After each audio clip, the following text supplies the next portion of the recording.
Somebody said it was a Kanye West ass take, and I was just like, It's like, you're that's not fine. wrong. Yeah. Kanye's not wholly wrong either. Yeah. His methods might be a bit abrasive and clunky, but he's getting the conversation going. And he's also acknowledged he's got mental health issues. So he's someone with mental health issues who has some things that he wants to say, and he's trying to figure out how to say it. And he's not getting the space to be able to just figure that out. Like, Exactly. I think that though kind of helps him like be able to do that, because like having had that backdrop of, oh, like I am mentally ill, by the way. So then people just use that to discredit what he's saying also. So it's kind of a double-edged sword. yeah. And that's the other thing. The fact that we discredit or minimize people with mental health issues as if they can't also be intelligent. That their mental health problem dictates their intelligence. I think that's ridiculous as well. Peace. I'm Yolanda Marie, Yani for short, and this is the Chaotic Thought podcast, where we discuss things that are a little bit dicey, uncomfortable, and just have conversation around it, debate, or just open form dialogue so that we can explore, express, and have it in a safe space, because I believe that's how we grow, is by giving each other the mic and learning to listen, but also learning to share our opinions instead of talking about them behind closed doors. So today's a podcast. We have a very special guest. Not only is she absolutely gorgeous, but she has some awesome thoughts and ideas that she's going to share. So, my love, would you like to introduce yourself? Yes, hello everyone. My name is Mackenzie. My social handles for YouTube and TikTok are Zenkenzi at Zenkenzi. And yeah, so I'm really excited to talk about some chaotic opinions of mine, because I just recently posted a TikTok and everybody was coming for me. So I would love to actually go more in depth about just kind of how I envision the world and like my radical ideas. Lovely. So we're going to dive into it. So she did post this TikTok video. So I'm going to start by asking, what was the inspiration behind it? Because I know we get on TikTok, we get inundated with so many different memes, videos, trending audios, but yours really did strike a chord with a bunch of people. It struck one with me, and I was like, yo, I need to talk to her. So what was the inspiration behind it? Like, what prompted this share? So, a couple of things. So, I mean, I saw the trend going around. I was like, yeah, let me hop on this, but I don't think anyone's gonna be ready for like how far I take this. And like originally, like the reason I started my new YouTube channel and the reason I started this TikTok account was to start like involving my opinions into the spiritual community, because I do hear like a lot of the similar things about the law of attraction, law of assumption, meditation, all these things, crystals, but like what about the real work? What about the inner work? What about the shadow work? What about the dark parts of spirituality and society that we don't really want to talk about or look at? So I don't know. I just kind of thought maybe I could like stir the pot a little bit and just get the juices flowing. I didn't think people would be, I knew it was going to like trouble the waters, but I guess I wasn't sure how far it would go and that people would actually get mad at me and start coming for me, but it's what it is. All in a day's work. Indeed, but I think it's also beautiful that you were comfortable with sharing it and also knowing like this is the potential backlash, but no, it's got to be done. And like you said, all in a day's work. So I'm going to read to you guys some of what was on this post, and we'll probably also just put in actually in editing and post the actual video itself. But just to read a few of the things so we can get the conversation rolling and dive into some of them. On the screen, she had written, "You are literally God incarnate." Here for it. There is no such thing as good versus evil. Be here for it. Everything in your life you attracted. I know some of your chests are getting tight already. Gaslighting doesn't exist. You're giving someone else your power over your reality. Blame equals victim mentality. Triggers reveal your blind spots. Yeah, I'm going through that a lot right now. I'm just like, can you get off my neck? Contentment equals happiness. Dopamine sans happiness. It ain't the vibes. There is no reality, only perception. That one's been digging into my ass lately. And I've been telling people about this one too. I'm just like, nope, that's just how you're perceiving it. Leave me out of it. Yep.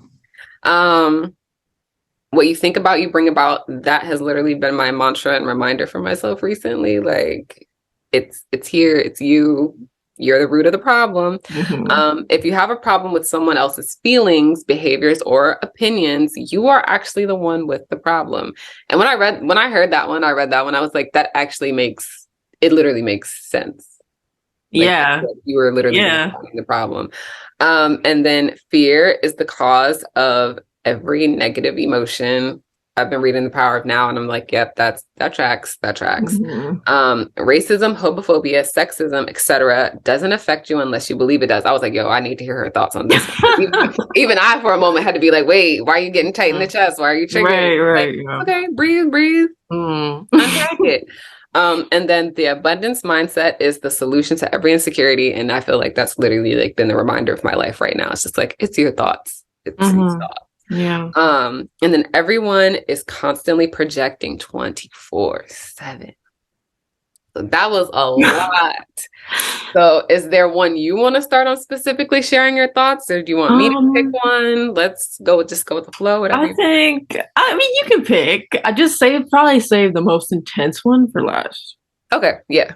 So let's start with the easy one.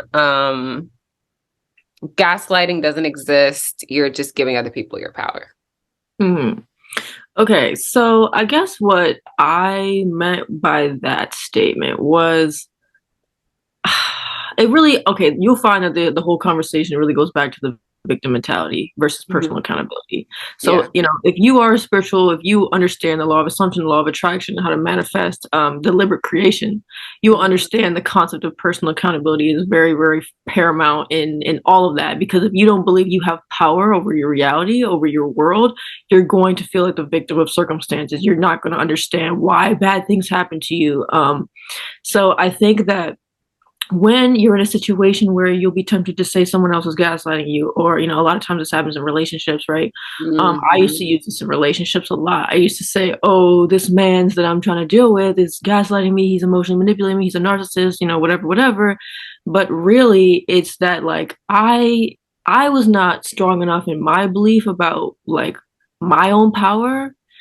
And I was literally trying to play the victim by saying somebody else is trying to tell me my reality isn't right. But it's like, you're the one who decided to give them that much power over your reality. You could have just said like, okay, like they don't agree with me. That's their problem. But you went as far to say they're now coming into my world and changing my reality. That's not possible.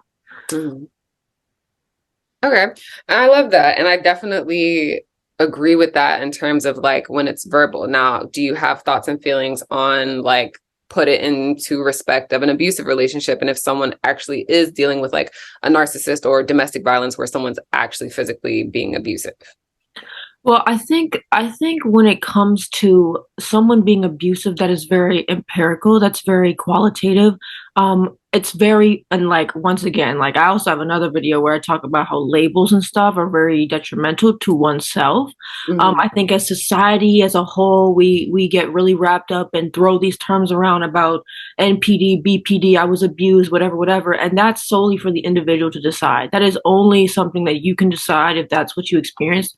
Me personally, I can say from my own personal experience, which is all that I have access to, I would use the term abuse very frivolously. I would say, well, because, this person has this personality disorder or is diagnosed with this personality disorder, then that means I'm the victim by default, because the DSM-5 or the DSM whatever literally outlines all of their behaviors. Therefore, they're the one with the problem. But it's like, you have to take, once again, it's about taking personal accountability and deciding like how you want your world to go. If you want to believe that you have been the abused or you're the victim, you can see it that way, or you can say, this person is sick or this person has their own issues. I have my own issues. And so you can just see it that way. Okay. And then specifically, I guess, because I'm a sexual assault survivor, so I'm always curious to hear about people's thoughts from that perspective. And I was a child when it happened. So my curiosity is always when someone has this thought, like beyond just verbal or things that you can walk away from, is there anything that you actually would consider specifically like someone being a victim, like just point blank beyond just like your perspective or Well, perception. yeah, obviously, you can be a victim of anything. You can be a victim of abuse, assault, a car accident, of cancer. Yeah. You can be a victim of many things. But I guess there's a difference between like the physical, factual victimhood and like the victim mentality. So Mm-hmm. that's the distinction that I really want to make here. Awesome. Awesome. Beautiful. I love that. And that's actually, I actually did a video recently talking about that too. A topic I just discussed was how to heal from having harm or trauma induced by someone who either can't take accountability for it, won't, or doesn't understand it. I actually did a video talking about that, how like, yeah, it really does come back to you, and how even myself, I've been assaulted a couple times, understanding that that person was sick.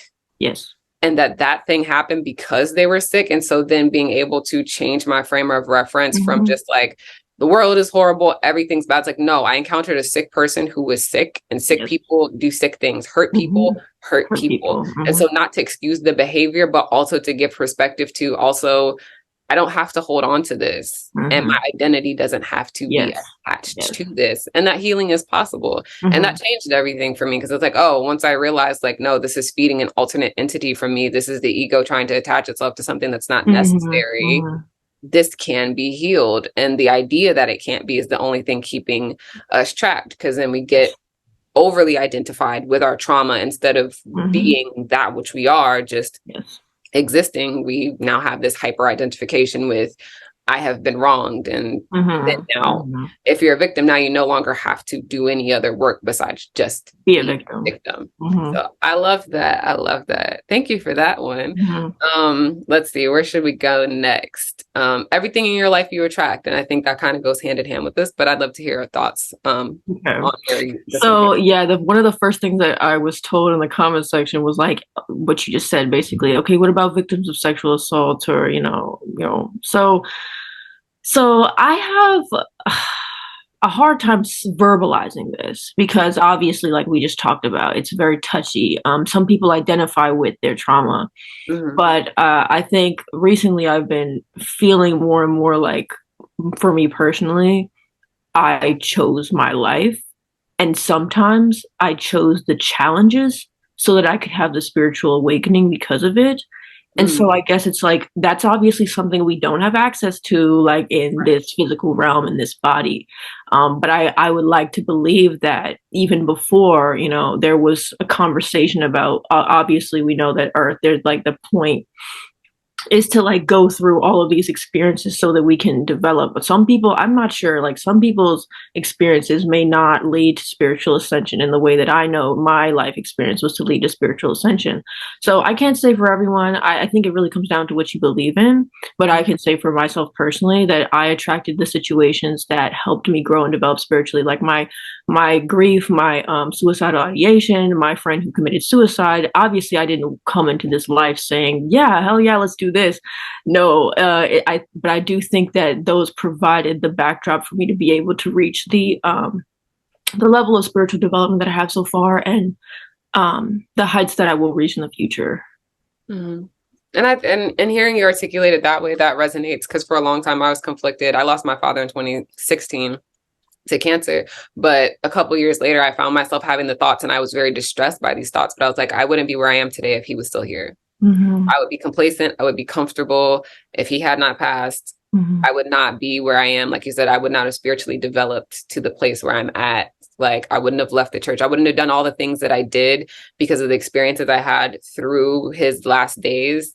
I wouldn't be where I am. And of course, to most people, that's like, how could you say that? That's so horrible. It's controversial. And it's like, well, no, it's a fact that I can't change. He's gone. Now, how I perceive and deal with that, it's up to me. And so, yes, I could stay in my grief, be identified with my grief, be identified with losing a parent at a young age as a child, like barely an adult. Like I was just barely 18. So it's like, I could identify with that for the rest of my life, and then lose the rest of my life to just like, well, I lost my father at a young age, so I didn't have guidance. And so woe is me. Some people never had fathers. And so having that perspective shift of like, I wouldn't be what I am if he was still here. And I can actually know that and say that, like, if he was here, I would be completely different. And being able to appreciate that, but also knowing that based on the things that I believe I always still have access to him. I can talk to him. I can engage with his spirit. So again, I love how you said, like, it is the perspective. You do then take back your power. And that's one of the greatest parts of it, is it's a power dynamic thing. I could be giving my power away and therefore being stuck further in the doldrums and in depression and anxious and, you know, never being able to pull out of that hole. Or this little light has shown to me like, oh, hey, there might be a little bit different. And by taking that little piece, like, oh, I also don't feel as drained anymore. I don't feel as depressed anymore. Like, now this is actually something that gives me energy and power versus something that was sucking it out of me. So I love that perspective. Thank you for sharing that. And you're right, like a lot of these are very much so interconnected. So I guess for some of them, I'll just ask you for personal experience and like how you came to them. So like triggers revealing your blind spots. I think that one's pretty self-explanatory, but do you want to dive into that and then also maybe share how that's shown up in your life? Yeah, so I guess like for triggers, I want to say that I was in a relationship that was very, very like walking on eggshells. I think because he does have borderline personality disorder, there is a lot of rhetoric around that personality disorder that they talk about how you, as a loved one, will always be walking on eggshells, kind of, so that you don't trigger him. And then the thing is, I had my own trauma and my own issues too. So it's like it's literally like walking on landmines, right? So, and it was a lot of work. Obviously, when you're both coming in with, you know, baggage and trauma, it's going to feel like that. You know, you're walking on landmines at first, but as you start to get in there and start to be willing, develop the willingness to do the dirty work, that's obviously not fun, and it's boring, the boring parts of a relationship, obviously. In our society. So it's like when you start getting in there and doing that work, you realize that like, okay, no, this is a maladaptive, like a coping mechanism, or this is a cognitive distortion, or this is something that I've been trained to do because of my parents or watching my mom or watching other people. And so you realize, okay, well, maybe if I thought about the situation differently, I wouldn't be feeling this like heightened emotional fight or flight response. You know, my body's flooding with cortisol, like my frontal lobe is shutting off. I can't process what's happening. So like when you start to like see what's actually happening from a logical and like a biological standpoint, you start to be able to reframe the entire situation so you can actually move forward instead of just like, well, you have to think about my triggers. You have to make sure you're like being careful about what you say or doing, you know, because you know you don't want to trigger me, but it's like, when are we going to move forward? When are we going to grow from this? You know what I mean? Because you can get stuck in that state of consciousness for a long time unless at some point you develop the willingness to do that work.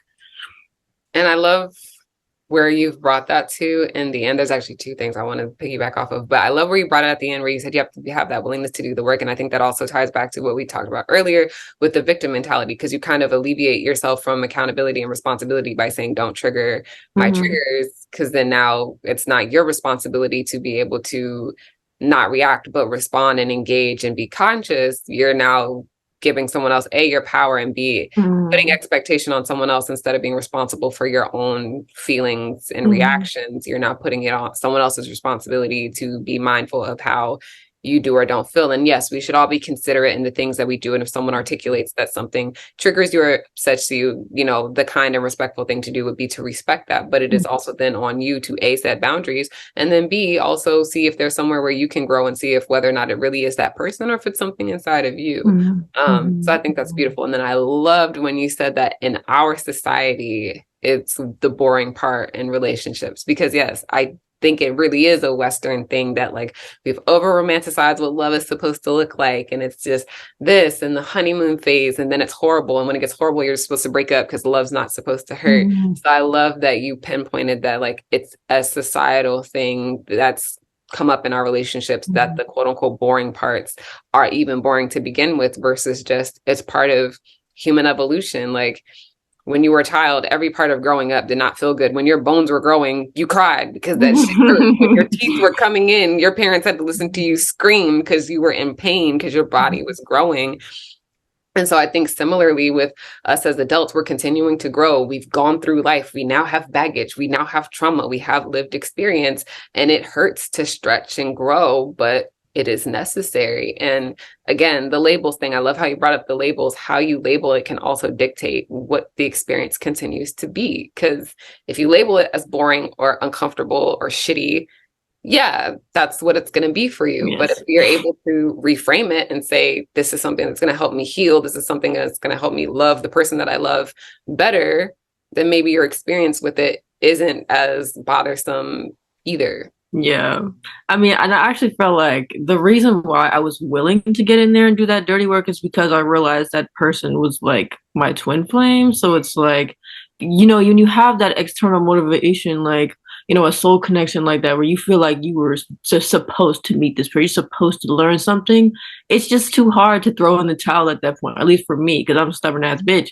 But I was like, you know what? There's something here I'm supposed to learn. I know that. So I can either walk away and continue, saying, you know what, I have the right to be mad about this. He's the one who triggered me. But it's like, or I could surrender, and let it go. And then maybe, who knows what could happen, like if you just had the willingness to surrender in that moment. So yeah. And that's where you can cause some of the greatest shifts too, when you're not at resistance, because like you said, you attract everything. So if you're resisting, you're going to attract more resistance. And then when you surrender, at least I often find that's where the clarity comes, and you see like, oh, I didn't see that path there, but now that I've surrendered, oh, there's actually Yes. there's another door. Exactly, there's another door there. I just didn't see it. Like Exactly. So I love that. And I think that's beautiful. And what you brought up about twin flames, like sometimes it really is much deeper than that. And I think also that's a plague of our society, is like the microwave generation. Like everything's supposed to be quick and easy, easily accessible, and Instagram. Minimal to low effort. But it's like, no, that's not part of this. And if we're really in the school of life, I mean, we all went through school. Most of us went through school. Everything wasn't easy. Everything wasn't fun, but it was a part of it. And so I love how you said you have that external push, but also that soul push of like, okay, this is a twin flame. This is a soul tie. There's something here. And also, I'd like to not keep repeating this experience. So let me just handle this here. Yes. So that we don't have to like just keep changing the vessel in the body, but having that same lesson, because shit's ghetto. Right, learn your lesson the first time and just keep it pushing. Like exactly. So I love that. That's a beautiful way to interpret that. So I definitely want to bring my curiosity to this one.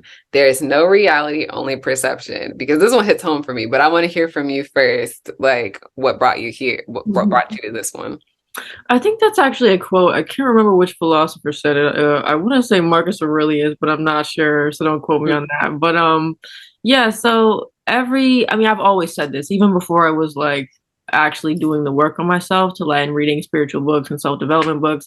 But like I've always known that, like from psychology, because my dad is in the field of psychology, so I always knew that like everything is a perception. There's no way for us as individuals to access the universal baseline of reality. Like only thing we have is our biased eyes from our, conditioning, our upbringing, the school we went to, the community that we were raised in.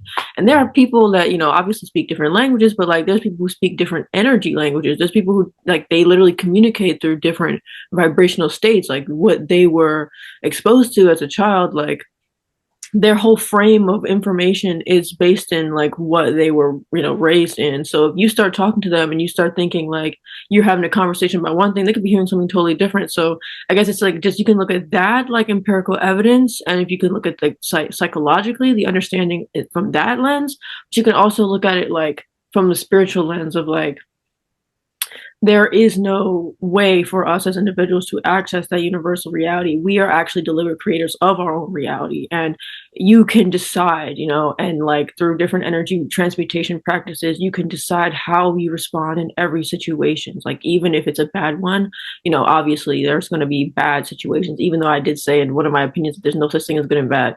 But there's going to be situations that are not comfortable. Let's just put it that way. And so you can choose to see it as a challenge for growth, or you can see it as, your undoing, or, a setback. So that's kind of what I meant by that. I love that. And again, like you said, that there's the science to back it, but also like if you're able to step back from taking everything personally, you can see that it also does reflect in a lot of other places in our own lives. And I think for me personally, the way I've been realizing this is like, for example, I'm non-religious. I consider myself spiritual, but my mom is very much so religious. And it had to take me realizing like she's living her reality. She's living her perspective, her lens, her glasses, what life has been for her. She's living that. And I'm living my own. And I don't have to be affected by how her life has brought her to her understanding and experience. I can live it for me and also understand hers is completely centered around her experience and mine is completely centered around my experience. And because we're two different bodies, two different entities, we've had two completely different lived experiences. So of course she can't understand why I would do certain things, and I can't understand why she resonates with certain things the way she resonates with them, because we're two completely different beings and we have on two completely different glasses. And yeah, you can have commonalities and similarities, but no one's gonna completely understand who you are. And I've been reading a lot of Don Miguel Ruiz, The Four Agreements, and in his book, The Fifth Agreement, he gives the analogy of you go into a movie theater, the movie's playing, you realize it's your life. You see it from your perspective, your mom, your dad, siblings, your boyfriend, whomever is in there. Then you go to the next theater and there's another movie playing and it's your mom's, but the movie that's happening in your mom's is not the same movie you saw in yours. And the way that you're behaving in your mom's movie is not the way that you believe you behave. And it's like, right, because you're seeing it from your mom's life instead of your life. And then it goes through with saying, you know, you go to your dad's theater, you go to your husband's theater, and in each of these movies, you're a different person. And it like really clicked for me. It was like, oh shit. Half of these conversations I have with people are pointless because yeah, they're seeing from their life, not my life. They're seeing me through the lens of their experiences, their trauma, their joy, their everything. And it literally has zero to do with me. So I love how you were able to bring it from the perspective of science and how you said your dad's been in psychology and things of that nature. So that's even more beautiful because some of those things really, it takes seeing it from different places to be able to like really say, oh, well, okay. Yeah. And that actually goes into like, what you said about the different movies. It goes into like the whole concept of like there only being the self, like solipsism, I think it's called. The only thing. Say hi. Oh, good boy. Lay down, Bubba. The only thing we can really know that exists is ourselves, and so it's like that backs up that statement because it's like, if you're the only thing that's sure to exist, if you're the only one that's sure to exist, that means like you have to be in control of your own universe. You have to be the one like determining like how your life goes, what your destiny is, like what you're supposed to be doing here. And like, so nobody else can tell you like what your destiny is. Nobody else can tell you how you're supposed to live your life and what it all was for and what it all means. Like you have to be the one to decide that because it's going to be different for everyone. Exactly. And realizing that like you're the focal point. And when you realize you're the focal point, and it goes back to not being the victim and holding the own reins of your life, when you're able to take that stance of power, it changes. All those other things fall in line when you're like, oh no, I choose. And of course, like you're doing a tango with the universe, the universal energies and the things that exist beyond you, of course. But a whole lot changes when you realize that you're the anchor, though. Like you're steering the ship. Yes, you're engaging with the ocean, the wind, etc. But you're the most important piece in all of that. Yes. So yeah, I love that. That's beautiful. So to slide into some of the ones that will definitely probably trigger people. Fear is the cause of every negative emotion. Would you like to elaborate? Okay, so actually, this is something I got from Dr. David R. Hawkins. He wrote Power versus Force and Letting Go. I honestly love him so much. I just watch his lectures all the time. He actually said if you like reverse engineer every single negative emotion, he actually has this Hawkins scale of vibration where he kind of talks about how on one level, level 200 and above, you will calibrate love, like a loving vibrational state. But level 200 and below, which is courage and below, so that would be anger, apathy. I think it's like apathy, grief are like the lowest ones. And then it goes up to like anger or desire or those kinds of vibrational states that most people will experience. And I think that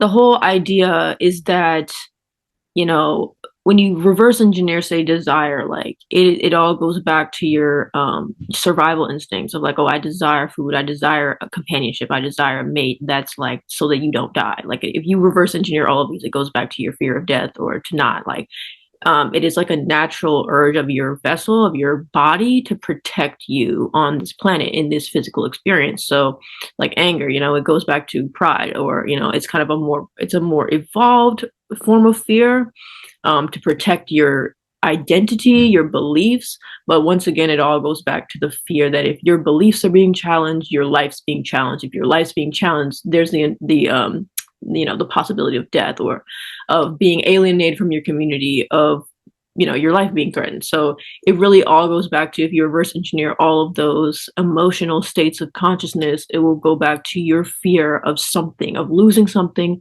And I think actually Buddha said that the cause of all human suffering is desire and attachment. And that really goes back to fear. Once again, it's your fear of losing or not having something you deem vital to your survival on planet Earth. So yeah. Okay, that's deep. That's interesting. That's really, really interesting. So I guess the first question that then comes up for me is, does that differentiate need and desire, or do those cross-sect? Like, is there the desire? Come here, I'll take it off. He hates his collar. All right, there you go. I think all pets hate their collars. Oh yeah, 100%. And I usually, when we're not outside, I usually take it off of him. Lay down, but good boy. Thank you, Chunky. So yeah, so is there a differentiation, or do they kind of fall under the same realm of just rooting back to fear through the vehicle of desire? Because I guess when you think about like the body, like, yes, if I don't eat after 7 days or whatever it is, and if I don't have water for 3 days or whatever it is, you die. Yes.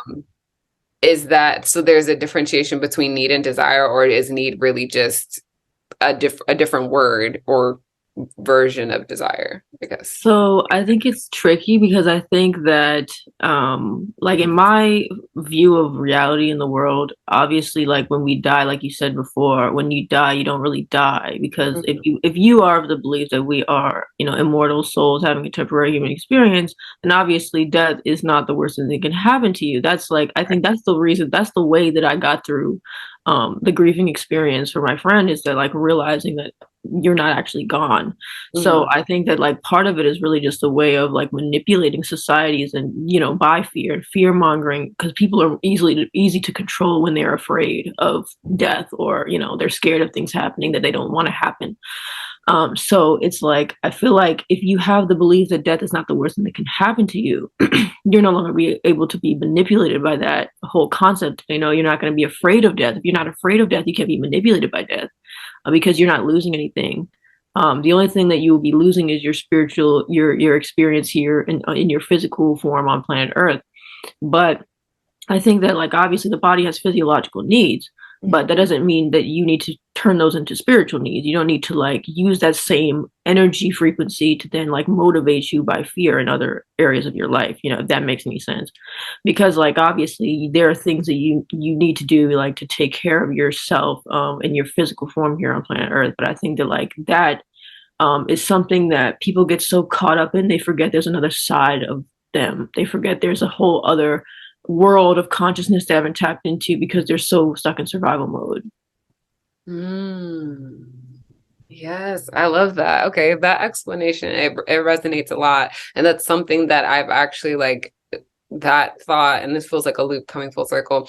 That thought popped up for me after my father passed away. I was just like, our country, and I'll speak for the Western world, I was like, the West, and especially the US, has a horrible relationship with death, because I, at the time, was, well, I still am, but I was freelance working, doing photography. So it didn't affect me as much, but I'm an empath, and I had to watch my mom's experience. And after like 2.5 seconds, she was expected to return to work. She was expected to return to things as normal. And watching her grapple with like, I've just lost like the love of my life for 20 plus years. And now 2 weeks have passed, and I'm supposed to be okay and return to like regular life things, especially after the passing being something that was months long trauma that we all experienced. And it hit me over my head like, there's something fucked up about this. Yeah. And then hearing you articulate it that way, like, yeah, we have a horrible relationship with grief as a society, but it almost seems as by design, because if you're scared of dying and scared of your loved ones dying, yeah, when you're in fear state, yes, you can be manipulated like a bendy toy, like you whatever, you're malleable. And so, wow, like I definitely got things to meditate on now with that, because that hits home. Like, yeah, if you're seeing your need not from just a physiological standpoint, but it's like you said, you're spiritually, like it's one of your drivers because of that fear. And then when you unpack it, and actually one of my I'm in a yoga teacher training, and one of my teachers said this. She was like, urgency is made up. She was like, there are very few things that are actually urgent, and when it's urgent, you know it, but our society has convinced us that everything's urgent. And so, wow, like all those things feel like they're just the doctor connecting for me. And I love when that shit happens. But yeah, I love that. I love that. I mean, it's crazy, like the extent that we can be manipulated like that. Because we even have such a thing as fear of missing out. Like literally like companies and corporations, they try so hard to tap into that core physiological need. And I think people get caught up in that, but it's like you should not be manipulable like that. Like there people are just, flipping your switch all day long, like putting you in these states of consciousness, like the only thing that makes that possible is our unawareness. So I think the biggest thing, the most important thing is raising people's awareness that this is what's going on, and they have the power. They don't have to, just because they tell you, limited supplies, act now, doesn't mean you have to act now. Like you can sit there and be like, actually, I don't need that. I don't want that. I don't have to do anything I don't want to. So yeah. I love that. All right. So yes, fear. Fear is the cause of all negative emotion. Yeah. We love that. We love that. All right. So let's see. Everyone is constantly projecting 24/7. I guess we already covered that with some of our other topics, but do you have a personal experience you want to share in terms of that, or like anything else you want to add to that one? Yeah, so I guess recently I'm starting to realize more as I get into this spiritual stuff is that obviously it's easy to say you're projecting when it's negative, but when you're in positive states of consciousness, you're projecting that too. And like there's no inherent meaning, like I said, there's no baseline for reality that we can tap into anyway, because everything's biased by our eyes. So it's more like, you have to decide like every single moment what's happening, like how you want it to go.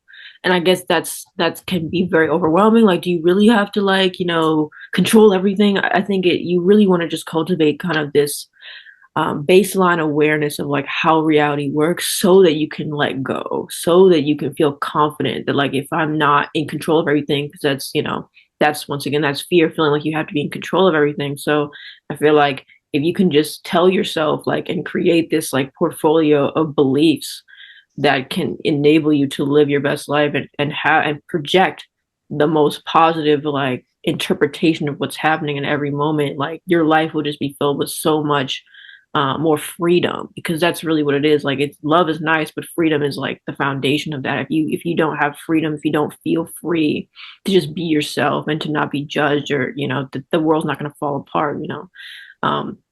Life can be very scary very quickly. So yeah, I think it's just important to have a good foundational beliefs that enable you to live your life like the best way that you possibly can, and understanding that you're the creator of your own reality is really, really like the most significant aspect of that. I love that. And I think that ties into the what you think about, you bring about very well. So we'll kind of just smush those together. But I love how you made the point to notate not even the difference, but the fact that the projecting is not just negative, that you project when you're happy too. Because I think that's a side that we don't often hear about. We just hear about, oh, that's so horrible, you're in a bad mood, you're projecting that onto me, I don't want your like bad mood. But the fact that like we see how joy is contagious too, like It's the Yes. same reason why you see a child smiling and you're like, oh, that kid is smiling. And now I'm smiling from ear to ear for some reason too, because this kid's making a stupid face and now I'm smiling. So it's like, yeah, that kid projected what they were experiencing in their moment. They gave it to you too. Just like if someone's in a bad mood and you feel somebody walk into a space and they've got negative energy and you're like, oh, I could feel that shit. Like, oh, I don't want that.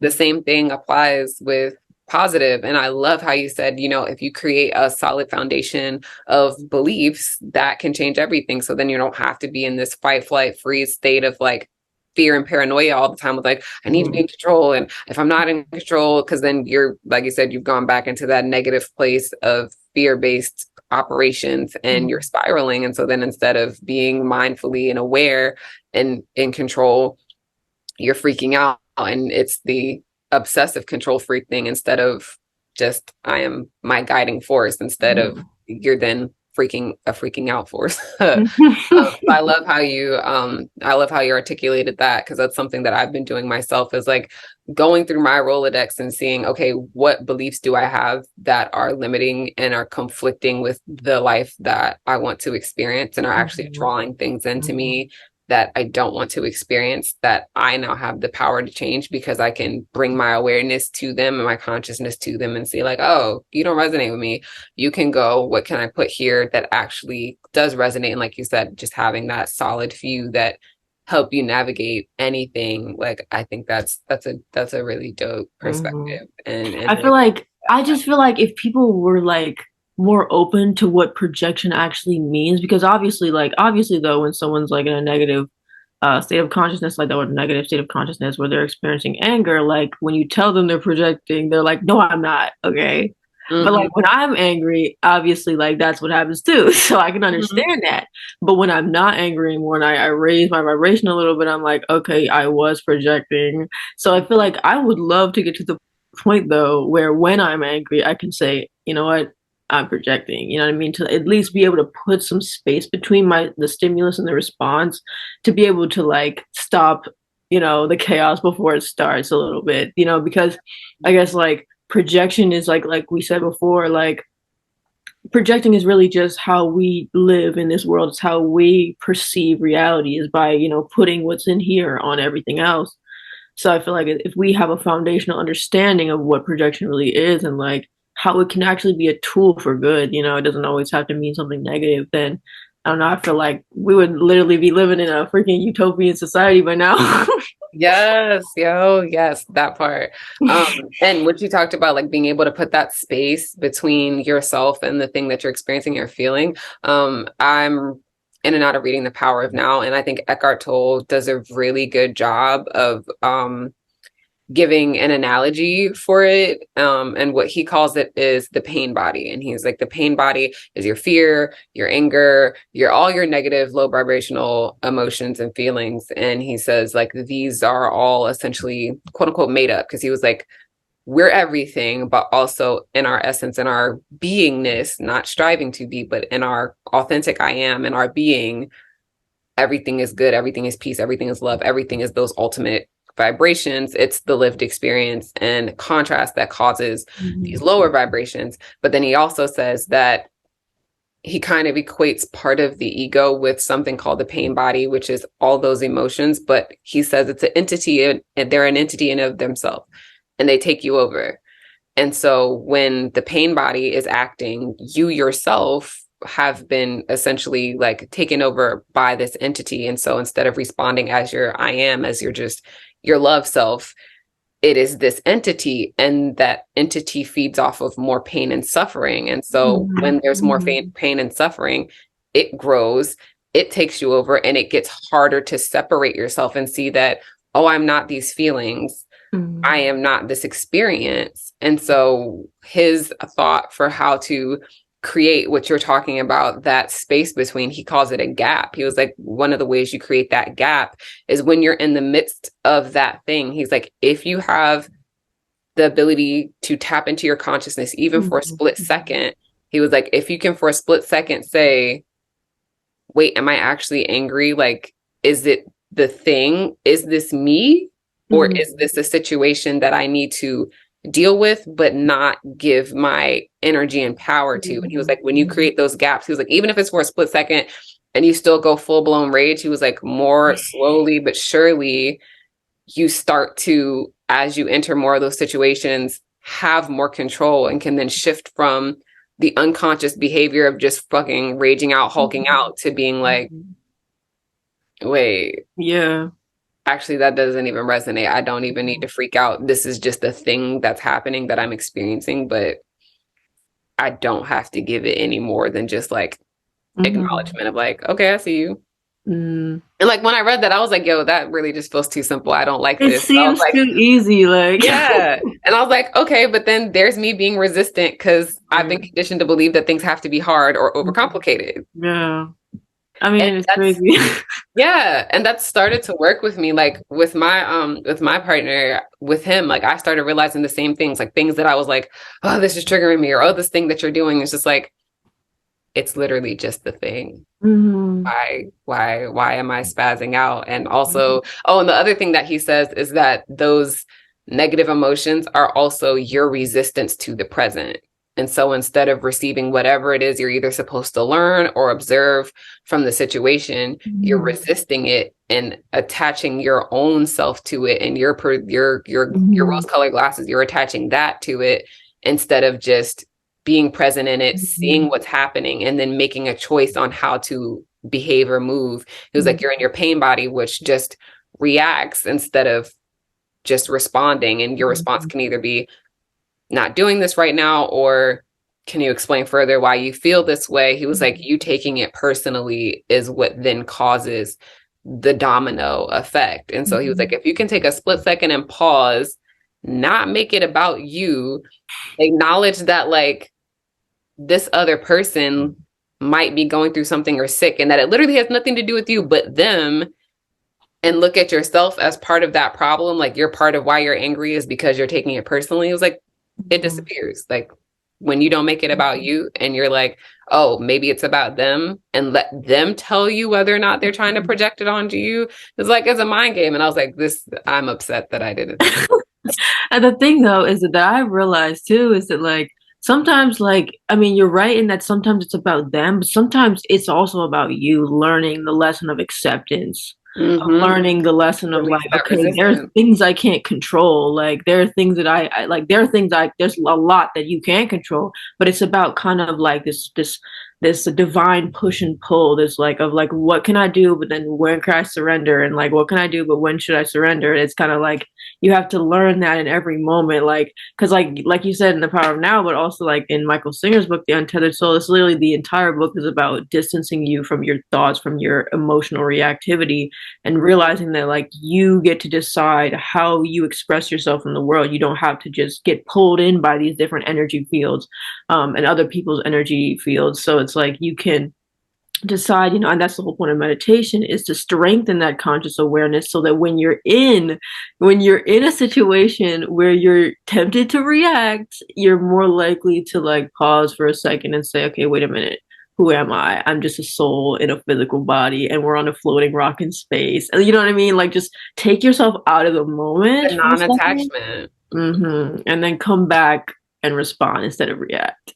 Exactly. And I think the one step deeper that it took it for me was like, that then applies to everything else. Like we have this obsession with identity, but it's like, but if I'm in non-resistance, I can allow myself to be whatever, whenever, however I wake up. Like this idea that I have to be fill in the blank, or I am fill in the blank, versus I'm in this floating rock in space. I'm a soul having a human experience. And so at any moment I can decide to change what that is, what that looks like, what that feels like, instead of holding myself to something that may not be working. And the attachment to this specific personality or identity could be causing half of that suffering, is because you've decided this is who you are and this is how you operate.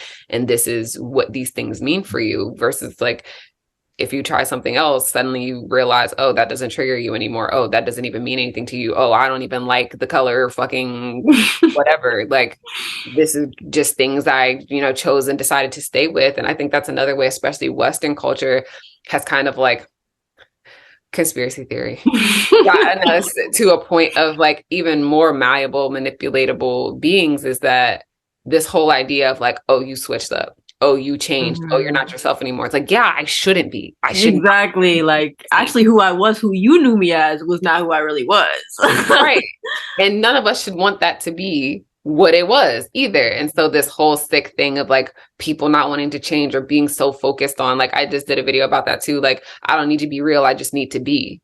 And that's going to change moment to moment to moment. But we have these hyper fixations on like what that should look like or be like. And the obsession with consistency when we're supposed, like, it's literally in our DNA. Like, we're supposed to adapt to our environment. We're supposed to change and fluctuate over time. Like, that's literally what we're supposed to do. That's how we survive so long. Like, so this idea that the ego has created, which is an ego construct of being consistent, is literally just a way to box yourself in from further spiritual development. So yeah.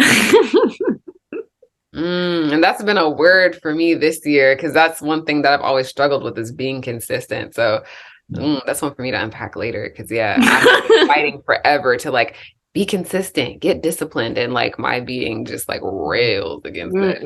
Yeah. But I do understand the balance. Like there is a need for balance in things though. So I will say there's a place for discipline. Yeah. There's a place for consistency, depending on what you're trying to do, needed. But how you apply that into what parts of your life, all right. So we went pretty long on the on fear. That was a dope on fear being the cause of all negativity or negative experiences. And then projecting 24/7. That was quite the roller coaster. So coming to probably the top tier, big bad of the post, the one that probably drove everybody the most agitated, clutching their pearls, clutching their chest.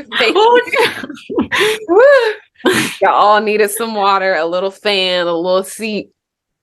So the end all be all, the queen bee, well, we're going to end on a good note. So the second to last of the question.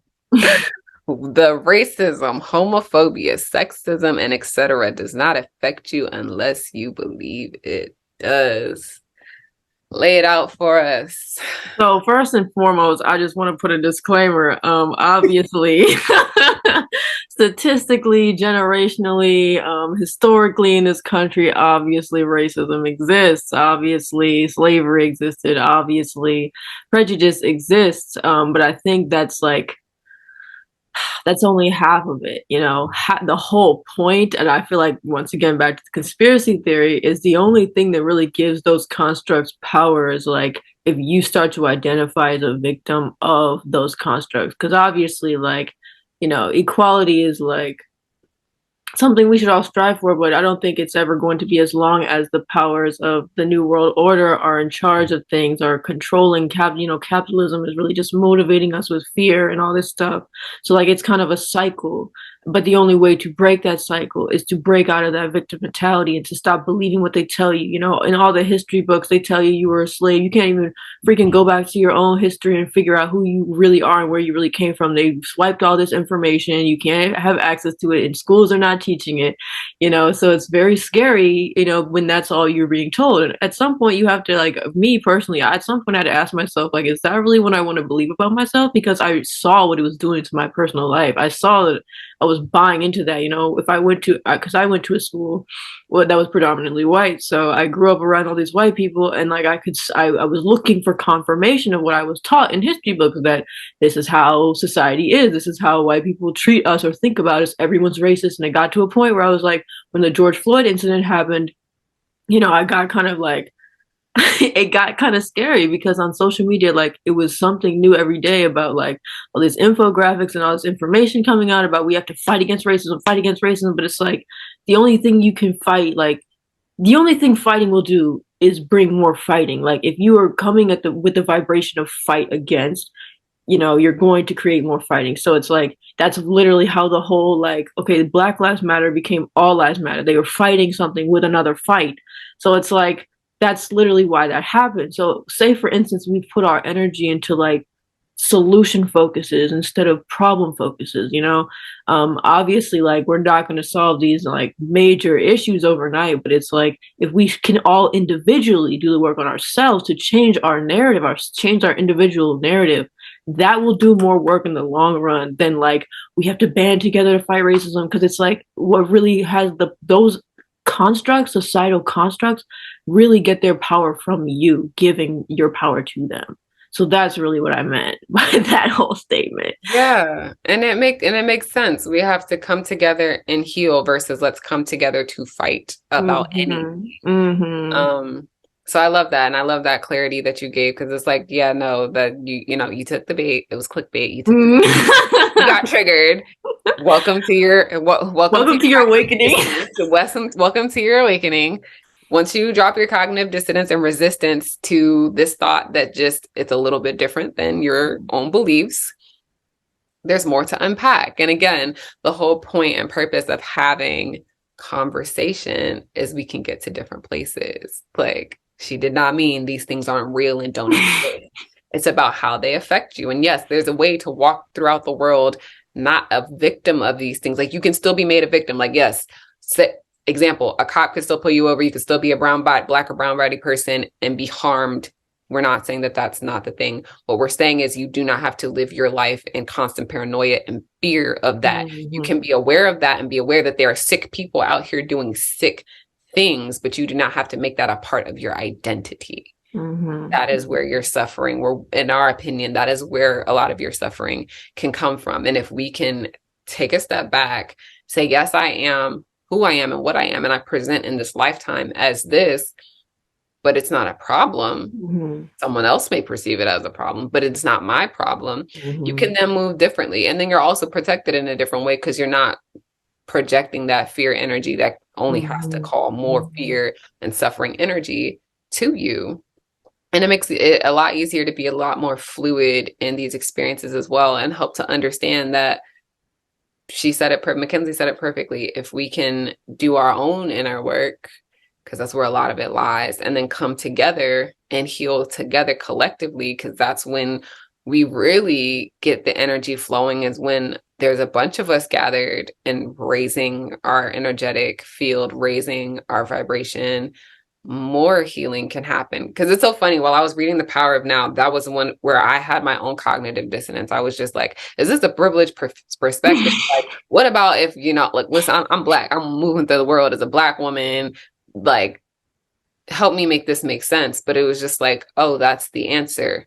Everyone ascending and having a spiritual evolution, awakening, however you want to call it, that's how we heal. That's how you end the racism, the homophobia, the sexism, is by conscious awareness of these things and understanding of the roots of these things. And then also healing the wounds internally that cause these things. Like, there's a reason why certain men are misogynist and identify as such. They're hurt, they're sick, and they're wounded, don't realize it yet. But if we had more conversations, more uncomfortable, chaotic, frustrating conversations, but from a place of openness and awareness, some of these things, they can potentially change. So for everybody who was triggered by Mackenzie saying that all these things don't have to affect you the way that they do you still think that way? Do you still feel that way?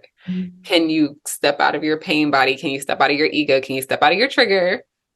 And is just maybe, is this true?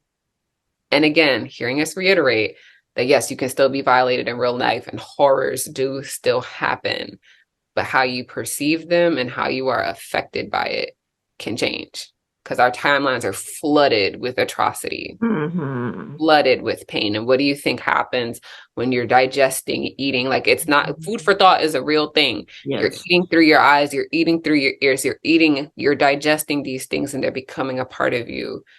What is what you're consuming giving to you? Is it nourishing you? Or is it putting you into a state of fear, scarcity, lack? All these things can be shifted because everything was created. And if something can be created, something else can be created. It's the beliefs. Gotta change the key. Mm-hmm. Yes. So that brings me to the last one, which I absolutely love and I'm excited to hear your thoughts on. But the abundance mindset is the solution to every insecurity.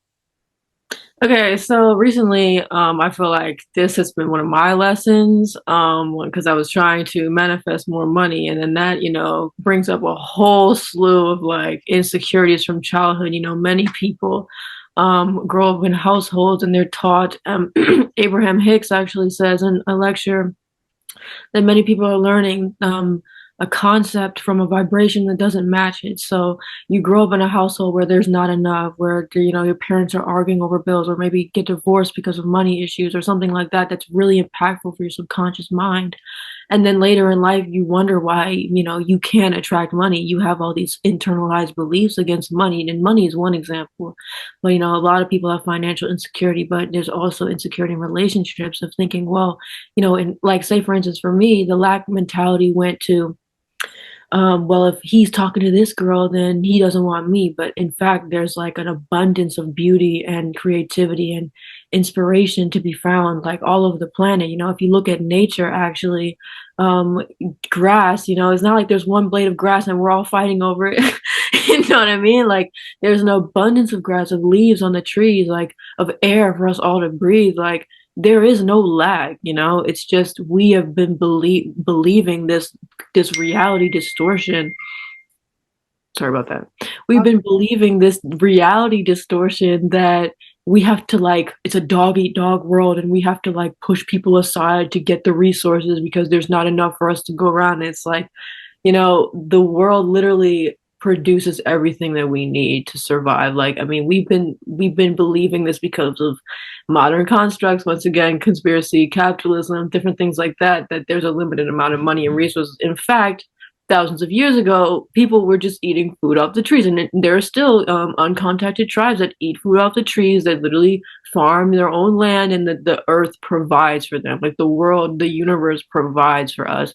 And I am still working on my scarcity mindset, because I would love to see like what blessings really found me if I really believed that everything was going to be taken care of.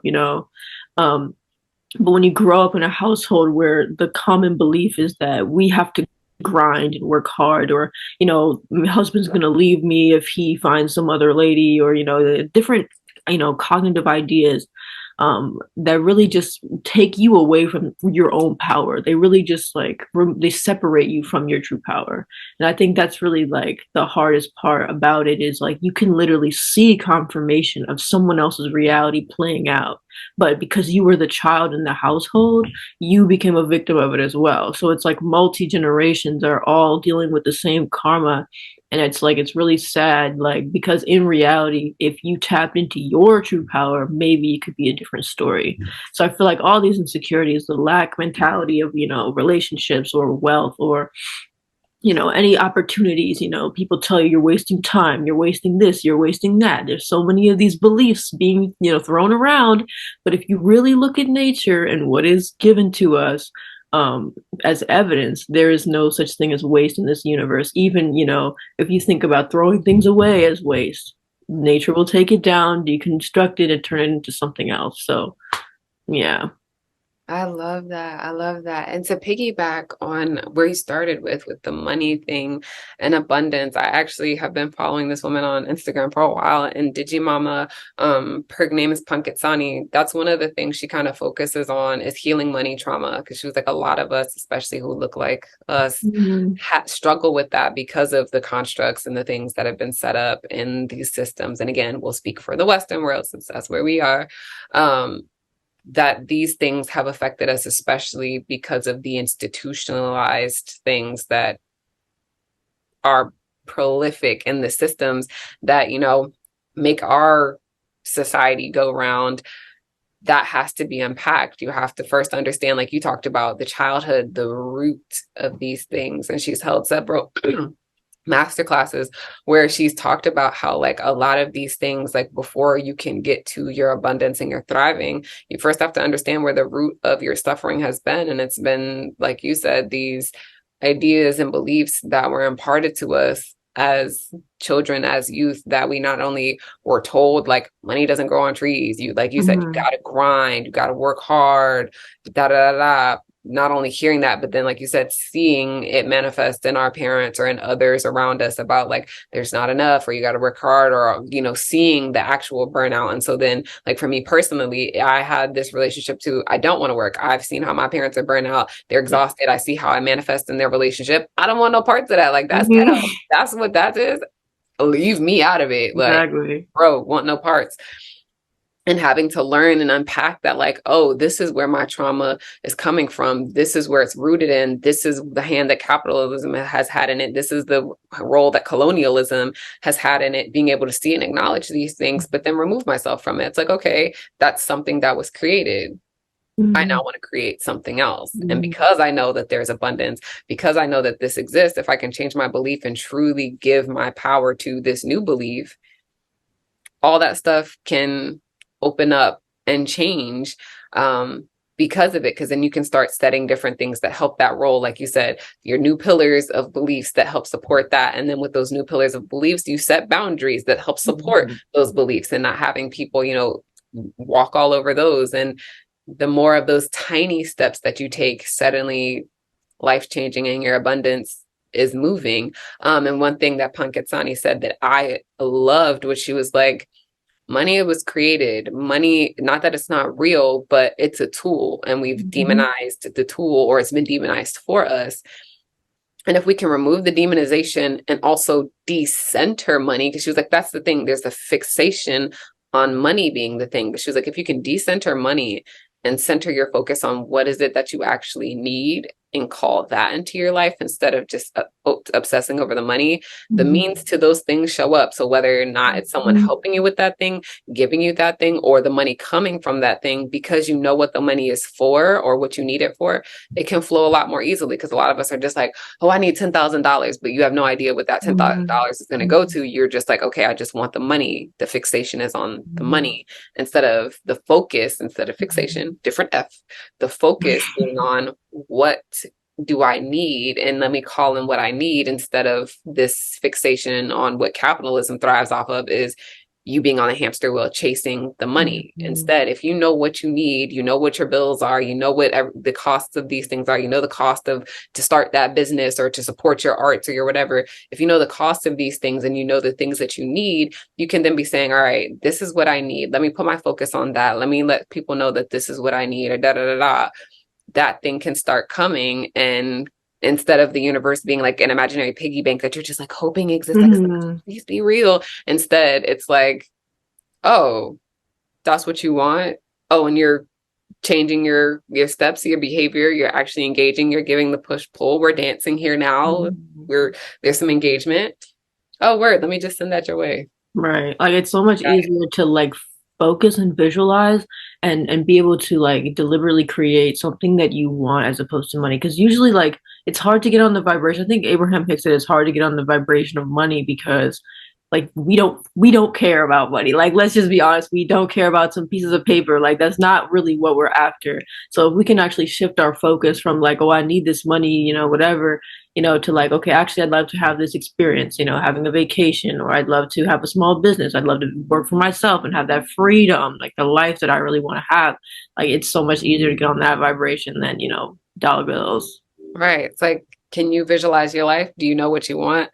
That's the focal point, not the money. The money is just the means, and the means will show up when you know what it is that you want. Like I'll share one little story. My favorite example of this, well, actually, I guess it's two, but my favorite example of this is the first time I started trying vision boarding, and I wasn't with the whole like, oh, I got to get a board, pin stuff to the board. So what I did instead was a book, because a journal. So I did cut out the photos, put it in there, did a little bit of scripting, whatever. And I like half-heartedly believed. I was like, all right, this might work, but you know, I'm not gonna be pressed about it. So the letting it go was really easy, almost too easy. Like I let it go, completely forgot about it. One of the things I had manifested, and this was in 2019, I was like, I want to start, you know, doing shows. I want my photography to, you know, be in shows, blah, blah, blah. So I wrote that down. I was like, nothing's gonna happen. And that was in like June or July. The end of August, I had done a photo shoot for this artist. Well, not a photo shoot. I did live concert photography for her. She was performing somewhere. posted these photos.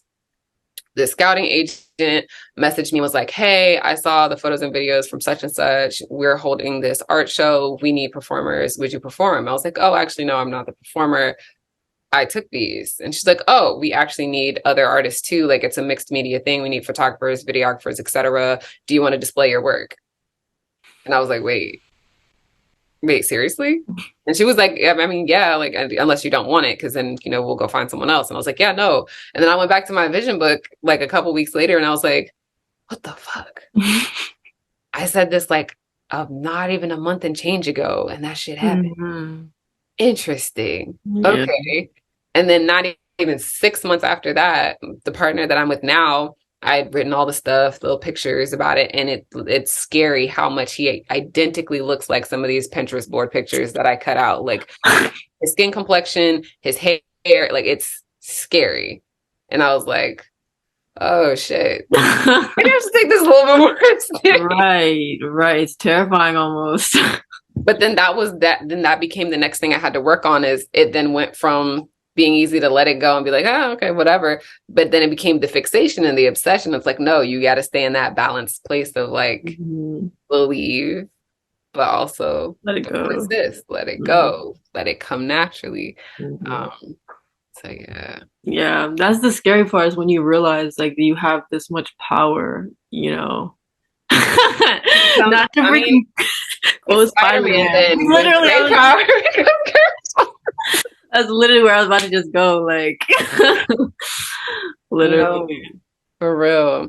Well, this has been great for these questions, and I think now, like, we've had the questions in your share about this video, and hopefully, you guys can get off Mackenzie's neck, get out of it, because unless you're here for conversation, you can keep that energy.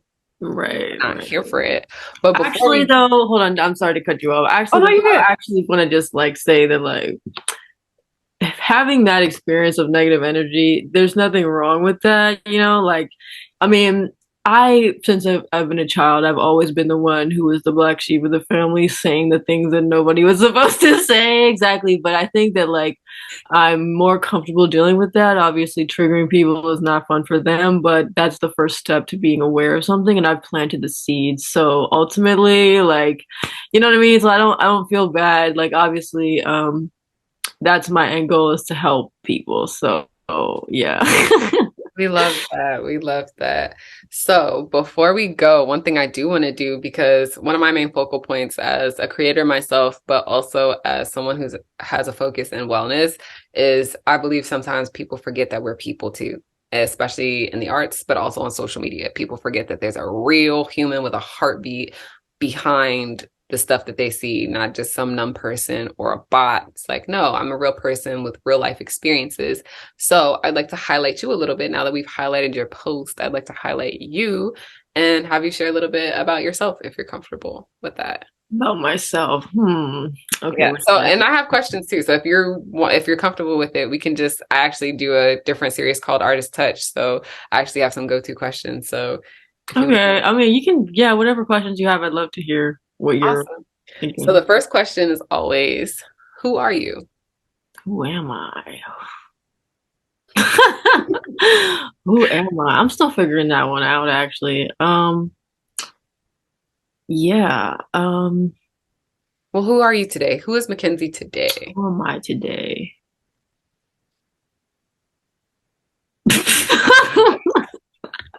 Isn't that a hard one? Yes. Is it easy for you to answer that question? It's not. And that's why it's my favorite question, because how the question came about for me was that when I would ask people this in the Artist Touch series, they would automatically tell me their job. They'd tell me what they do for a living. And I was like, that's what you do, but who are you?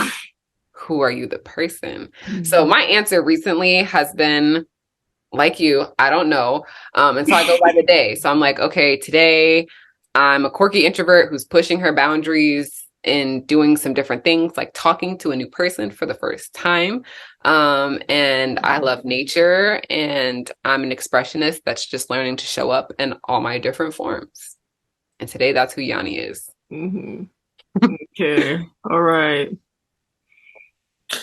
Who am I feeling like I am right now? I guess I'm feeling really excited. I'm feeling glad to be like on the rising side of like a really intense spiritual struggle just now in the past couple of days. So I'm feeling like an optimist, and I'm feeling more like open to like the blessings. Because I actually saw a video and it was like, oh, this video is meant to see you, which I know they always say that, but but the video was like everything that was taken from you is going to be returned. So I'm feeling very much in a receiving mode. So I feel like who Mackenzie is today is like um I don't know, I feel like I'm a receiver today. Yes, I love that. Today she is a receiver. I love that. I think that's a new favorite of mine. She's a receiver. And I love that for you. And I'm excited for you being on that uptick of an intense spiritual ride. I feel like I'm in the same, I'm still in the turbulence a little bit, but I definitely feel like today, like even just before this call, like my aunt had actually said something to me and my partner that kind of put us in a different perspective and was like, oh damn, and that was really simple. Shit. Respect. So Mm. I love that for you too. I love that you're in that space of like now ready to receive. You've gone through the turbulence and now you're like, yeah, let's bring it back. Let's bring it back. Right. So I Yes. love that. So next question is, what is a pivotal moment for you in your life that changed something and helped make you who you are today? Okay. So there's been several. I think the one that really, really impacted me the most was my friend from high school's. She died. She committed suicide, and I think that it was that experience that really shook me out of the state of consciousness that I was in at the time because I was on the fast track to follow in her footsteps, and I think that it was in the months that followed, it was my ability to surrender to that grief. And I actually went to the lowest of lows of my grieving. Like, um, I was really just right there. Like, I wanted to die so bad. And I remember being in my room one day and being in that low state of consciousness. I was so depressed. I lost like 20 pounds. I wasn't eating, I was wasting away. And I like looked at myself in the mirror and I remember just like, having this out of body experience where it was just like, is this what you want? And it just kind of hit me to like, no, it wasn't. But I had not even allowed myself to think about anything else for so long. And I think in that moment, I got this flash of this like hippie, hippie, like down to earth, like everything's energy, man, kind of like visual. And I had no idea who that person was at that time. I was like a very alternative goth type of person back then. And this was summer of 2020, I believe. So in the middle of the pandemic, I hadn't had any social contact with anyone for so long. And I really had to face myself in that moment. And then it just kind of started. That was literally how it started. Like, I obviously continued to be depressed after that, but eventually, the breadcrumbs started coming and I picked them up one by one. And then here I am today. So, yeah. That's beautiful. And I love that. And kind of several things you went through there. Like, that's what a lot of people say. Like, your lowest low can sometimes trigger your awakening Mm-hmm. because there's nowhere else to go. And you hit so far down that there's either you leave this plane of existence or you trigger your being back into like, oh shit, Mm-hmm. I'm not this moment. I'm not this feeling. It's so much far beyond. So I'm so happy for you that you were able to have that perspective and that allowance of that experience. Because I know you can also have the polar opposite of that. And that can just be even more rage inspiring when something offers you choice in your suffering. Because sometimes we're so stuck in our suffering that we don't want to believe that there's a choice in it Mm-hmm. and that Mm-hmm. it doesn't have to be that. Um, and that's really hard. And I'm so sorry you lost your friend. Like,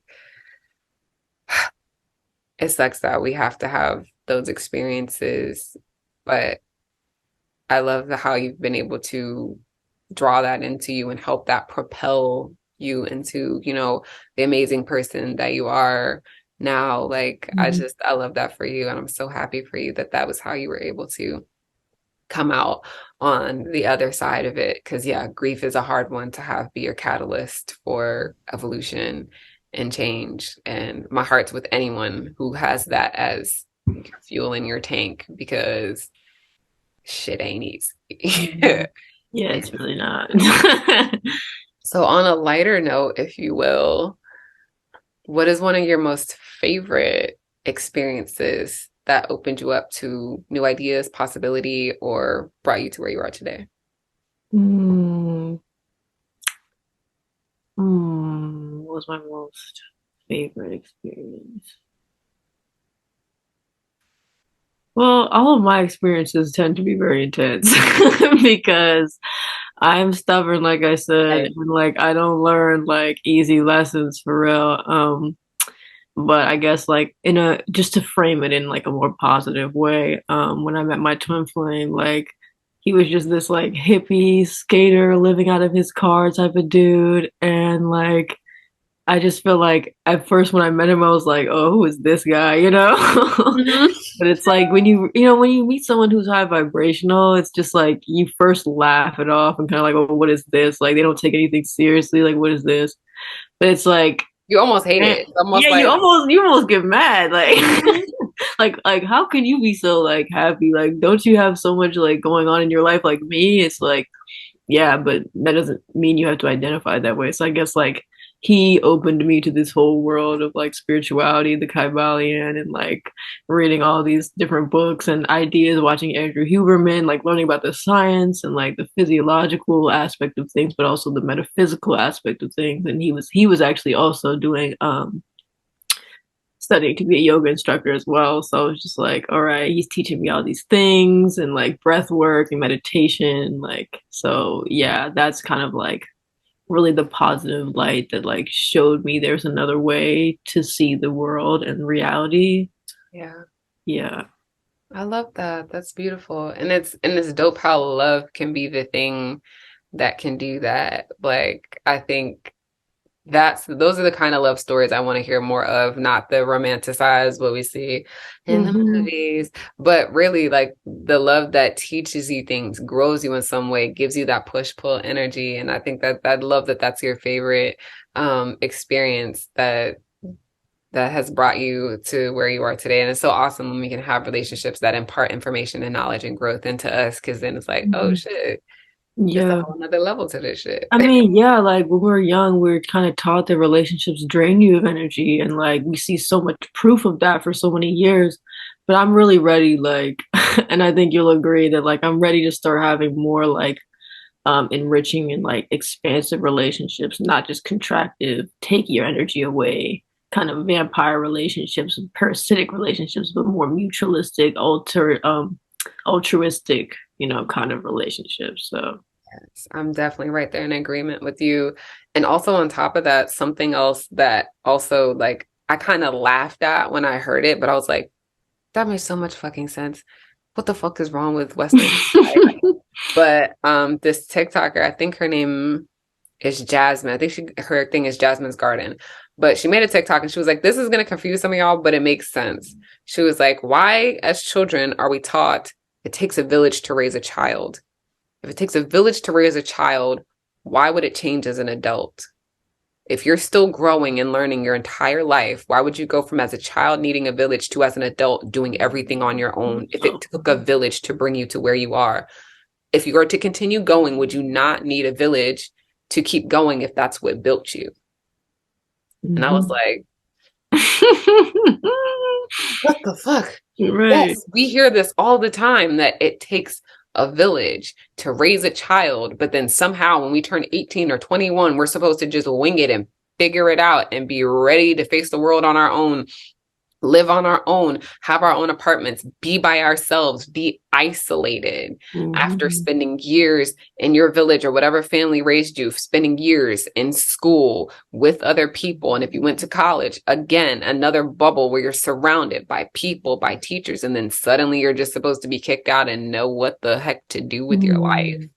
I was like, yeah, this makes sense. And then pulling that back to relationships, especially romantic relationships, are negatively impacted because we've been sold this idea that your relationship, your partner is supposed to be your everything. It's supposed to be your missing piece, your other half, instead of you having a village and your partner or whomever being part of that village. They then have the unfair task to bear the brunt of everything else that either you can't do, you don't want to do, or the thing you want to receive, the love you want to receive. They then are expected to essentially carry the other half of the world that you're not carrying. And I was like, yo, unlocking my mind right now. That makes so much sense. So if you have more than just your fixation on your partner, and everybody has different love relationship styles, but if your partner or partners are not your sole fixation and you have relationship with yourself, but also healthy relationship with other people, more balance happens. And then relationships also are even less stressful because they're not your only source of information, of influence, of love. And so then things can flow a lot more easily there too, because you have different sounding boards. You have different experiences. Other love languages you have can be met by other people instead of solely expecting your partner to be able to speak all of your love languages. Like that changed everything for me. So, bro, like honestly, I've been feeling this a lot more lately. Like this is something that I need to understand because, I think like obviously there's something that always intrigued me about like polyamorous relationships because there is that aspect of multiple sides of the story. Like, but I personally don't think I could be like in that kind of relationship, but I see the value in having a spiritual community where you're all intimately connected because in some spiritual way and just that spiritual intimacy will help you develop. Because I also saw another TikTok that was saying like this Western society puts so much emphasis on the romantic relationship when that doesn't have to be the case. Like you can have a whole community of friends and you can all help each other, expand and grow spiritually, as opposed to putting all of that pressure on the romantic partner. Because once again, like I think in the video she says that the romantic partnership is the least threatening form of love to the state. Yeah, so it's like, you're both individuals and you're together, but that's two people as opposed to a community because she said a community of people, you start to take on the ideas of each other, the concerns of the community. And so when you have like a big mass of people like coming up to the government saying, "What are you doing?" That's very threatening because once again, like I think they know it was because of the Magna Carta, I think, going back to history, but it's like the government is for the people. And if the people are unhappy or not being treated right, they have the right, to change it. So I definitely think that community love is very, very, if not more important than just a romantic love. Yeah. And that's where your support system then comes from. And then your romantic love doesn't have to be all the things that Western society has projected it as. Then it's not draining. Then it's not toxic. Then it's not over exaggerating. Then it's not all these things, like the negative aspects of them, quote unquote, negative aspects of them aren't as extreme because they're not your only thing. You're not just spending all of your other free hours with one person. You're spending time with your romantic partner. You may live your life and your physical place may be with them, but then you have this community that either you or both of you engage in that is then able to support. So now it's not just the two of you having to figure things out and making it work. And then if you have a family, it's not just the two of you and your offspring trying to make it work. You have this sense of support. And like you said, if there's an issue, it can become an all of us issue. And there's a greater likelihood that something gets solved when there's an all of us versus it's just me and you.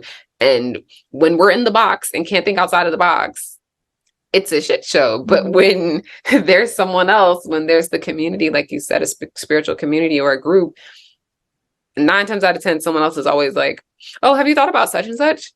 Like, oh, no, didn't no, I didn't. Yeah, exactly. it's the diversity of thought, So you have access to like all these different people like processing information. Like obviously like you and your partner, like because like attracts like, you're both probably gonna be very similar in thought. So you could miss something, you know? So like if you have people just, you know, living their own life and then coming to be with you, it's like then you all have access to that information and that knowledge and that growth. Exactly. And I actually saw a video and this guy said, I stopped calling my friends and I started calling them my circle of influence because he said that's what you're around, you become like. Yeah. And so instead of just calling them friends, I started calling them what they are. And then it helped me adjust and let go of certain people because it's like, I don't want to be influenced like that. I don't want to be like you. So you got to go. You can't, I cannot be friends with you because you are part of my influence. You are part of what makes me what I am. I don't want to be that. And I was like, don't know if I'm gonna start using the word friends, but yes, influence is crucial, and that's something to be mindful of. So I love that. I think somebody said you're a product of the 5 closest people in your circle, and like I think that I guess like in up to a certain age, I feel like friendship has a whole different connotation though. Like you start to think of your friends as like people you can't let go of. Like, I don't know, like you know, my parents There's a always toxic relationship with friends, just like with yeah, romantic relationships. exactly. Like, I mean, my parents kind of made me feel like, oh, well, you've been friends with so and so for so many years. You shouldn't give that up. And it's like, what if we're going on different paths now? You know, like, what if they want to do things that I don't agree with, or what if vice versa? Like, we're only going to create more resistance when we're trying to force a relationship that has served its purpose. You know, so I think like that whole surrender thing needs to go into relationships as well, and to say, there's a whole bunch of people on this planet I haven't met yet. There are so many spiritual connections I could be benefiting from, but my attachment to this one person is halting me or like stunting my ability to grow in that regard. So yeah, I'm excited to see. That's been a big lesson for me too. I had several friendships that like the universe pushed through with really hard separations because I had been told my whole life by not only parents, but other influential adults around me, like, you've known so and so for 10 years. Y'all have been best friends your whole life. Like, these relationships are important. It's like, but no, like you said, sometimes you really do grow apart, and the better thing for everybody involved is to let go.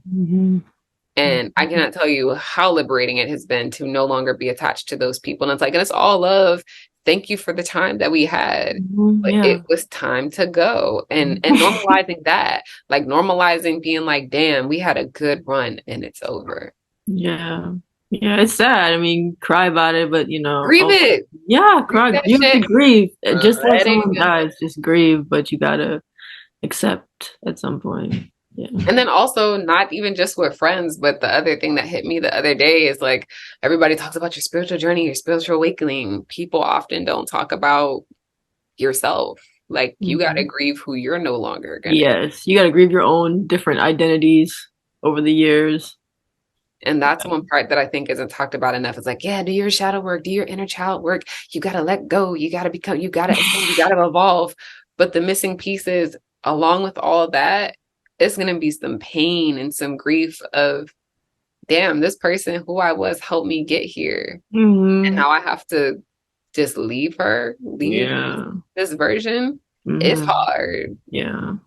So, yes, release that resistance. Yes. It's very hard. It's very hard when you have to letting someone else go externally is one thing, and it's, very hard, but it's a whole different kind of pain because a lot of times while you're letting someone else go, you're also letting the version of yourself go that bonded with them as well. So it's like you're letting 2 people go. And so that's why I feel like that grief is so painful.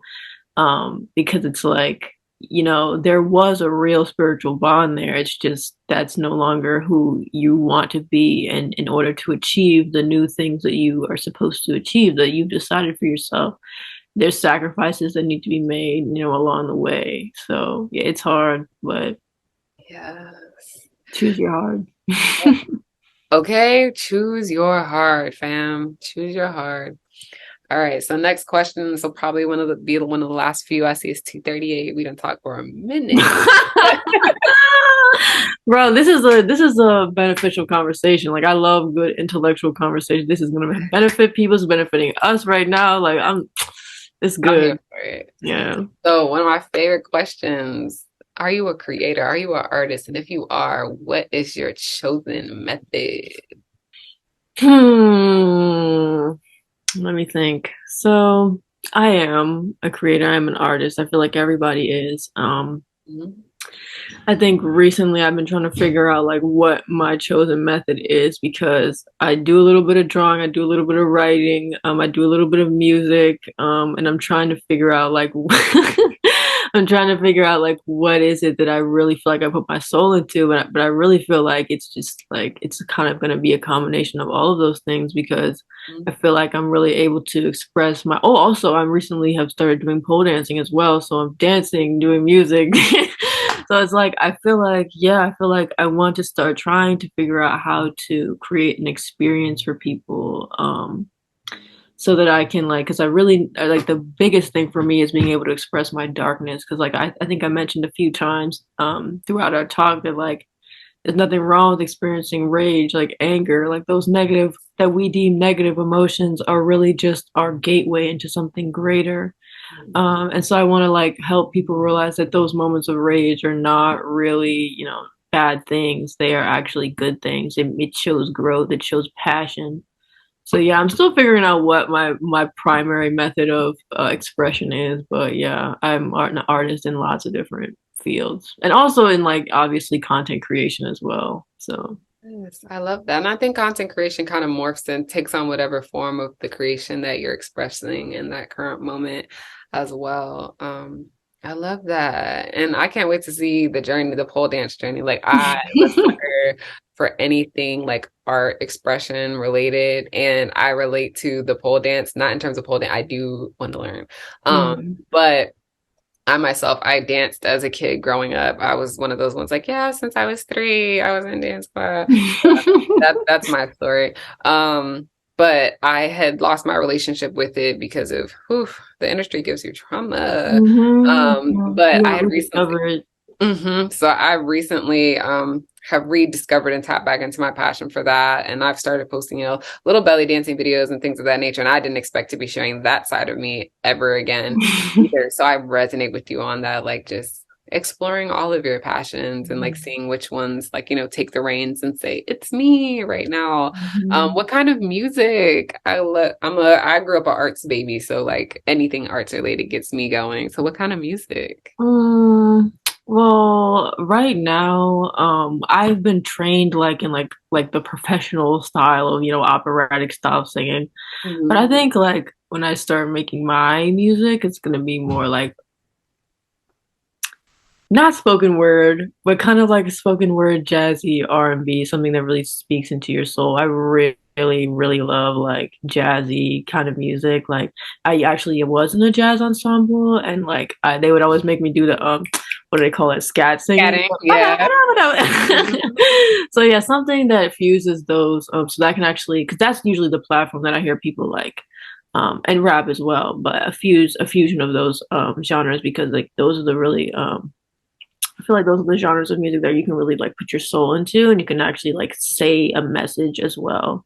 At least that's what I want to do because I feel like that would be the easiest one to put maybe like um like the frequency healing kind of music behind it as well. That would be very cool as well. So yeah.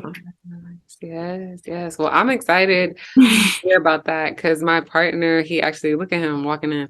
But he produces, and so he actually has done some like really lo-fi kind of R&B mixy sounding stuff in there. So if that's the kind of vibe you're on, like, ooh, I can't wait for the collaboration. So you said, right, is that songwriting, poetry?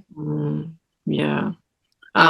For you? Yeah. Yeah, like yeah, I had a whole poetry phase as well. And I have recently like I'll wake up in the middle of the night and have like tunes in my head. So it's like I feel like spirit's calling me there. I've been trying to run, like you said, like the different industries traumatize you. I actually was supposed to be a music major, but like having to do juries and like go up and like prepare my music, you know, back then I had such bad anxiety and depression. It was like traumatizing. So I feel like I feel like spirit's calling me back to it, but when I'm now that I'm ready to actually explore. I love that. I love that. I love that. That's so inspiring. I cannot wait to hear music from you. I can't wait to see dancing from you.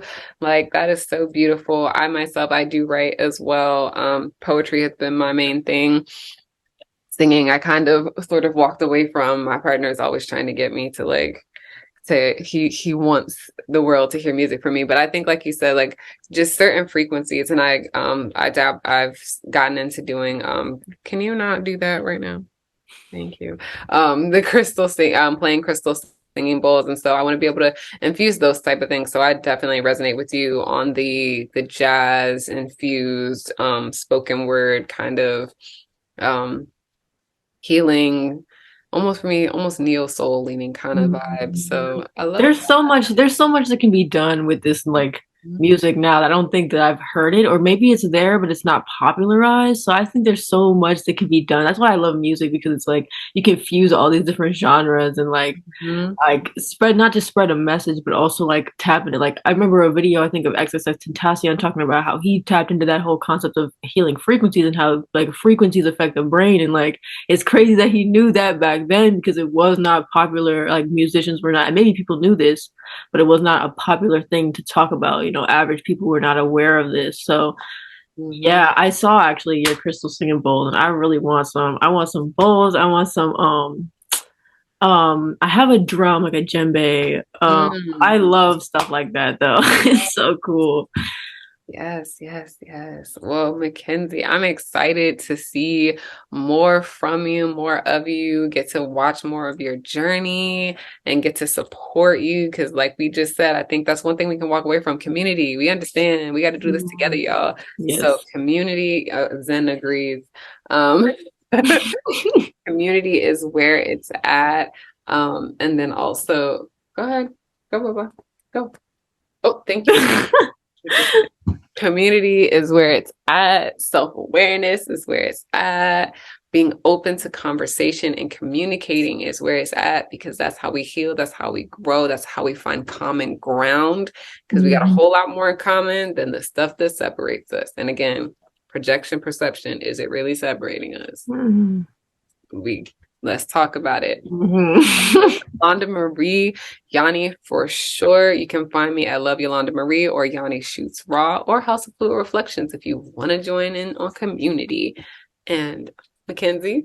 Right. Once again, my name is Mackenzie. You can find me on at Zenkenzi on TikTok and on YouTube. I have a YouTube channel as well. Awesome. We will definitely be looking forward to your thoughts, comments, opinions, feelings about this episode. This has been Chaotic Thought. This is where we share the thoughts, the feelings, the opinions, the things that make you uncomfortable but need to be discussed. And you might think it's crazy, but it should be out in the open.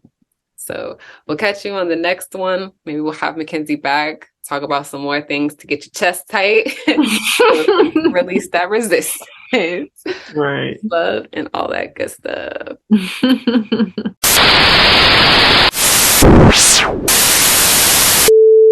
That was awesome, man. Thank you. I love that. You were great. You were great, yo. That was so fun. I Yay. enjoyed that. Thanks for hitting me up. Yes, 100%. I mean, thanks for sharing. Like, had you not posted that, I would not have been like, oh, let me hit her up. Like, that one just happened to like, it triggered me. So I was like, and that's what I told my fiance. I was like, yo, I'm triggered. She said that these things are like, don't have to affect me. What is she talking about? And then, like, literally in that split second, like, after I said it, I was just like, I'm probably overthinking this. It's probably not what she meant. Like, and so No, but I was like, I literally DM'd you and was like, yo, let's do this. I want to talk about this. but Cause the crazy thing is, like, most people would just leave it there. They would have got triggered, or they would have taken to the comments, obviously. But honestly, like, the fact that you had the ability to like recognize that you got triggered, and then you took it into that, like, actually taking action on it. Like in that moment, you were able to transmute that energy and see something productive or positive. So honestly, that's just kudos to you, because it's like most people are not on that level at all. Like, and it's scary though, but it's like I really appreciate it, because honestly, yesterday after posting that, honestly, like the response I was getting was kind of making me like uncomfortable. I knew I was like right for saying it because obviously your opinion can never be wrong.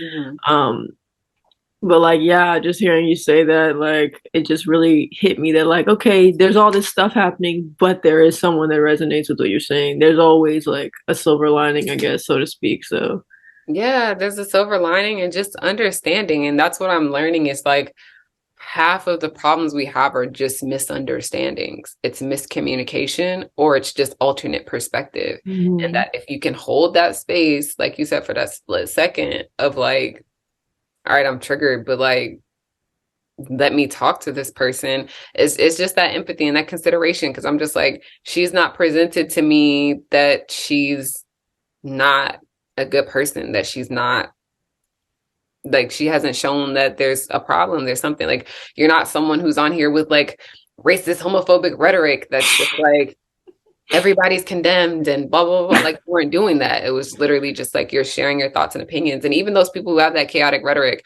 we all deserve to have a space to share. And so I was like, I actually care. I like the other stuff that she posts. So I want to hear from her instead of making more assumptions and Mhm. causing more pain for myself. I want Mhm. to hear from her, like, what's been her lived experience? What brought her to these realizations? Because maybe there's something else I can learn from that too. And that's been a biggest part of my journey is stepping outside of my ego. Like I'm an Aquarius. I eat up information, but I also love to be right. One of my favorite things to do now has to sit in a being wrong, and not even being wrong, but just like being open to a different perspective. Mhm. Like there's other beliefs and thoughts out here. There are other others other than me having Mhm. other experiences that could either educate me, enlighten me, or change something. So I was like, yo, Mhm. I want to know what she's experienced that's brought her to this, because maybe I am the one who's like wrong in my triggeredness. Like maybe there's something that I Mhm. can get out of this. And if so, I don't want to pass up an opportunity to learn, to To grow. learn, yes. Yeah. And then also, when I saw the type of comments that were there, I was like, I also don't want to give up a chance to hold space for someone because I believe you should have the opportunity to say what you mean. So even if Mhm. you did get on here and you were just like, nah, I'm doubling down, it's all in your head, you're crazy. I think you should have the space to be able to share that and say that without being attacked. It's Yeah. just that's how we grow, because then it leads to other conversation, and sometimes things change, and sometimes a lot of these people who have like these radical ideas, all it takes is someone having the consideration to say, hey, can we talk about this, and will Mhm. you listen to me, because I'm going to listen to you, and if so, it can change. Like last week, my partner and I had a conversation with this woman, and she's white and she's grown up in a place that is predominantly white. Like in her grade school years, there was not a single person of color in her middle school or her high school. And she was talking about how she saw a video on TikTok and this black woman was saying, I'm tired. I'm not going to, like, the next white person that comes and asks me about, such and such, like, I'm not explaining myself, woulda, woulda, woulda. And she was like, I don't think it's fair because, you guys are like, white people need to educate yourselves, well, but if we want to learn, like, why are you saying you're not going to tell me then? Like, well, that's not fair. If you want me to learn, we should have this conversation. But now she's saying she's not going to have these conversations. And so I broke it down to her I was like, look, imagine yourself as a black person. You've gone your whole life having a bunch of people say, hey, I want to learn. I don't understand. Prove to me why your story is valid. Mhm. Mhm. And when you have conversation with them and explain your story, they say, I've never seen that. I've never experienced that. That's not real. Because they can't though. That's the thing. Exactly. So I was like, if that happens to you your whole life, I was like, how do you think you would feel Mhm. if every time you tell your story, it's invalidated? And she was like, oh shit. I was Mhm. like, yeah. So I was like, a lot of the black people you meet, a lot of the POC people you meet, we've had that experience our whole life. There's been white people asking our opinions, asking us to share our stories, asking us why we protest, asking us why we bring up conversations, asking why we say certain things, asking why we say there's inequality. It's because there is, and that's been our Mhm. experience. But we've had so Mhm. many people say that it's not. We're tired.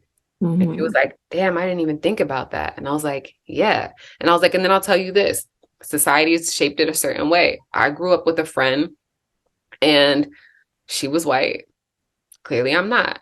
And by the time we got to middle school, we were being told by other people who looked like us that our friendship wasn't going to last because that's not how things work.